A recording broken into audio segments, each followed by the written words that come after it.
ছোট মেয়ে বললো, মা এটা সেটা খাবো না। আমি কি খাবা? প্রতিদিন এক ধরনের স্যুপ খেতে ইচ্ছে করে না। আজকে আমি খাবো চিকেন ফ্রাই। তাই মেয়ের জন্য আমি চিকেন ফ্রাই করতেছি বিকালবেলা। একই রকম নাস্তা আমার মেয়ে সবসময় খাবে না, আর ব্যতিক্রম আইটেম চাই। বিসমিল্লাহ। চিকেনগুলো এখন ভেজে নিচ্ছি। তোমাদের ভাইয়া আবার মুচমুচে ভাজা যায়, ভিতরটাও যেন ক্রিস্পি হয়, বাইরেটাও যেন ক্রিস্পি হয়। এই জন্য আমি লো হিটে দিয়েছি। লো হিটে দেওয়ার পরে ভাজতেছি।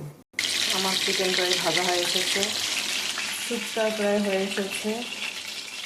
এখন আমি গরম হিটে দিব চিকেন ফ্রাই। ওর এক্সপ্রেশনটা দেখবা। বন্ধুরা, আমি বিকালে নাস্তা রেডি করতেছি। একটু পরে আমি গুড হেলথে যাবো। মেডিসিনের ডাক্তার শফিউজ্জামান, উনি খুবই ভালো ডাক্তার, গুড হেলথে বসে। তোমরা পারলে আমার সঙ্গে যোগাযোগ করতে পারো, উনি খুব ভালো ডাক্তার। তোমার জন্য একটা সারপ্রাইজ আছে, দেখো। Hurry! Thank you, mother. Thank you, welcome.